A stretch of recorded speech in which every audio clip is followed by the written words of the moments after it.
It's difficult kapag na-realize ng isang tao na nagkasala siya o nagkamali siya. And we need to understand kung ano ang helpful at hindi helpful na response.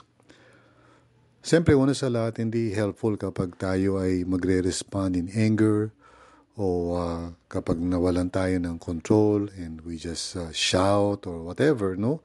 Hindi helpful yun eh. Okay? Hindi rin helpful yung criticism lang or lalo na yung condemnation. It would not really help the person do sa kanyang sitwasyon na alam niya nagkasala siya o nagkamali siya. What we need is, of course, a listening ear.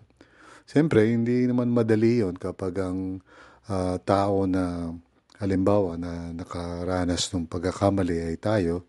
Pero we need to still understand na yung tao na nagkamali, especially kung na-realize naman niya, will not be helped sa kanyang kalagayan simply by throwing tantrums siguro or being upset sa kanila. But really the best thing is to listen and to understand kung ano yung nangyari, bakit nagkaganon, and to, of course, not to condone, but to just give a listening ear and an understanding heart.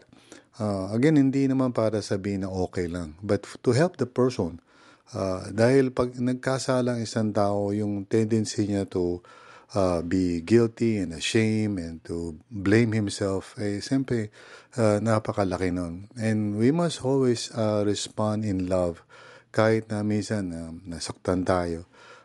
Throwing temper tantrums or being angry is not going to be helpful, no? For both parties, sa sarili natin o sa kanila. So, the loving thing to do is to listen and, of course, also to communicate to the other person how we may have felt. And it's important for the other person to listen carefully as well. Now, ang mahalaga dyan para magkaroon ng tunay na reconciliation is for both parties to have the humility to try to understand. Kasi lahat naman ng tao nagkakasala at nagkakamali. And being vindictive or parang, being angry is not going to resolve the issue. It's important for the person na nagkamali na aminin niya yung kanyang pagkakamali. That is true. At magkaroon siya ng humility to ask for forgiveness. But at the same time, it's very important naman, for the party na maaaring na-offend, to offer also a humble and listening spirit na hindi rin vindictive at parang gaganti. But there should be, a humility to listen and understand how the person came to that point, ano yung nasa puso at isipan niya, not to condone, but eventually to forgive and to empower the person to change. Ang mahalaga, and this is the loving thing to do, is kapag tayo ay nasakta ng kahit sino, huwag natin basta isipin lang paano tayo gaganti.